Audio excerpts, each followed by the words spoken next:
Alors nous allons parler de cette 7e édition des 100 bornes du diable. Il s'agit d'un raid de l'extrême, Xavier. Oui, ça avait lieu donc hier matin à partir de 7 heures très exactement.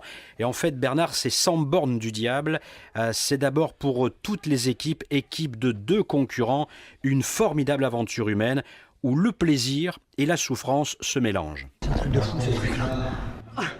Eh ben les gars. Ça va ? Non. Oh mon Dieu.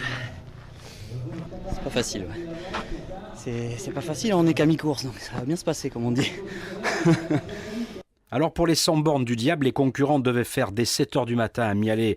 Écoutez bien, 50 km de VTT, 14 km de bike and run, 38 km de trail, du canoë sur 8 km, sans oublier des ponts de singes à passer et des passages de rivière. Certains concurrents étaient venus de loin hier. David et Laurent sont pompiers à Saint-Tropez.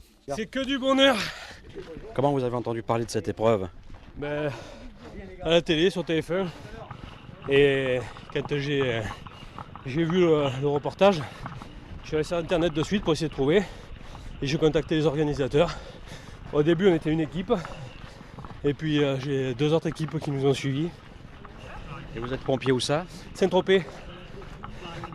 Il va falloir rouler, ouais. Continuer là. Le passage avec le filet, c'est pas trop impressionnant ? Bon, ça va, on est habitué à l'altitude.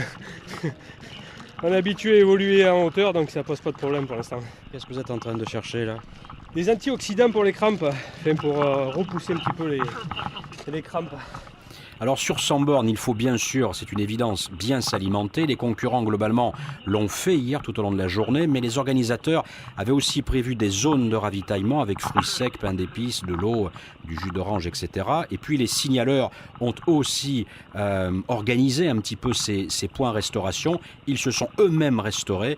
On va prendre un exemple au lieu-dit Beynac à Saint-Saul-la-Coussière vers midi hier.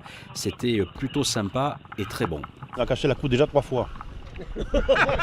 Eh oui, on se laisse pas abattre ici chez nous. D'ailleurs, regardez. Non mais c'est vrai, oui. Oui, vous n'êtes pas encore prêt pour faire les 100 bornes du diable. Si je l'ai fait, mais pas à pied ni à vélo. Après 4h37 de course, Jean-François Nardeau et Nicolas Darmeillac de Marsac ont franchi la ligne du Diablotin. Alors le Diablotin, c'est pas 100 km, mais c'est la moitié. C'est une course, on va dire, intermédiaire, donc longue de 50 bornes. Ils étaient, Jean-François Nardeau et Nicolas Darmeillac, heureux, fourbus, mais heureux. Ça s'est super bien passé parce que c'est la première sortie qu'on fait ensemble. Donc on n'a pas fait d'entraînement de canoë, rien du tout. Et moi je traîne une contracture au mollet, donc je ne savais pas si ça allait tenir. Bon, comme on était inscrit, on a dit bon, on va y aller en se promenant. On va s'amuser. Puis en fin de compte, au fil des kilomètres, ça s'est bien passé. Mais là c'est dur. Le dernier tour à pied, vraiment dur. Heureusement j'ai mon collègue qui est plus jeune, qui a du peps, qui me pousse un peu. C'est pas moi qui l'ai amené, hein. Mais bon, je pense qu'on a bien fait sur le petit, parce que sur le grand, on aurait été un peu court quand même. Ouais. Moi aussi, j'ai eu un début de saison un peu difficile avec une blessure, tout ça, donc c'est très bien qu'on ait fait le petit. Ça s'est très bien passé. Vous êtes tous les deux des habitués de ce genre d'épreuve ? Ça commence. Moi, je suis habitué depuis que je le connais, en fait. Avant, j'en ai jamais fait.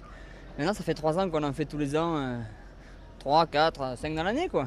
Et juste après, pour récupérer, il faut évidemment s'allonger pour s'étirer. Serge Coustillas est médecin du sport. Il était là pour quelques conseils. Normalement, il devrait boire, s'il écoutait bien, il devrait bien boire sa badoie, son millilitre de badoie, 1 millilitre de Coca-Cola, dans la demi-heure qui suit l'arrivée. Et puis il a une bonne récupération comme ça pendant 10 minutes. Et puis il va être top niveau pour demain. C'est important d'écouter le docteur. Ouais, surtout celui-là.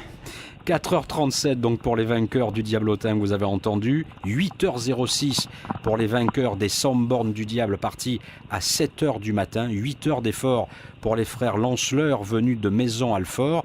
Ces 2 anciens coureurs cyclistes ont franchi la ligne et se sont enlacés, très émus, comme pour s'empêcher aussi de tomber d'épuisement. Ludovic était lucide, mais Christophe était vraiment à la limite. C'est super sympa, en plus on a bien profité de la course, du temps, du parcours, de la beauté du paysage.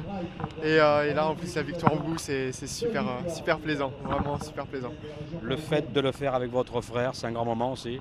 Bah ouais, on n'a pas beaucoup couru ensemble malheureusement en vélo, mais là on se rattrape un maximum et je crois que c'est le meilleur des coéquipiers de courir avec son frère, c'est vraiment génial. Il y a beaucoup de fierté, vous êtes un peu carbo aussi. Hein. Là c'est très dur, la finale j'ai vraiment Le Tour du Lac, ça a été l'enfer. Vraiment, la dernière section de trail, ça a été vraiment super dur. Et là, le dernier mètre, c'est terrible parce qu'on est au bout, mais malgré ça, on n'arrive pas, quoi. Et là, je pense que je suis un petit peu en hypoglycémie en plus, donc ça a été vraiment dur. Il y a de la joie. Pardon ? Il y a de la joie. Je réalise pas là. Je réalise pas de ce qu'on a fait. Je suis super content parce que j'étais on va dire le maillon faible de l'équipe et ça reposait un peu sur moi. Il fallait que je sois le plus fort des moins forts et apparemment ça a super bien marché. Voilà, Ludovic et Christophe Lanceleur, un grand coup de chapeau à tous les concurrents, ceux du Diablotin, ceux des 100 bornes du Diable, parce que franchement, il fallait le faire, c'est très dur. Bravo donc à tous les participants, et puis bravo aux organisateurs, à toute l'équipe de Serge Labadie, car il règne sur cette épreuve, Bernard, une ambiance qui vous laisse tout simplement sous le charme.